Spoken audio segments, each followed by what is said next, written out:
இந்த நட்சத்திர பழமானது இந்திய நாடுகளில் காம்ராத் என்ற பெயரில் அழைக்கப்படுகிறது.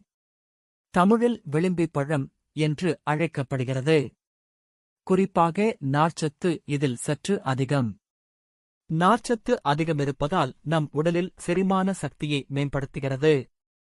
இந்த பழத்தில் உள்ள கரையும் தன்மை கொண்ட நார்ச்சத்தானது நம் உடலின் கொழுப்புகளையும் கரைக்கக்கூடியது. உடல் எடையை குறைக்க விரும்புபவர்கள் நட்சத்திர பழங்களை வாங்கி சாப்பிடலாம்.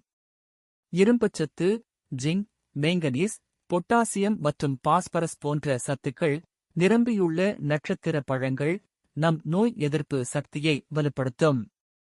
நம் உடலுக்கு தேவையான தாது உப்புக்கள் மற்றும் பொட்டாசியம் போன்ற சத்துக்கள் நட்சத்திர பழத்தில் உள்ளன. இதய நோய் சம்பந்தப்பட்டவர்கள் கட்டாயம் இந்த பழத்தை வாங்கி சாப்பிடலாம்.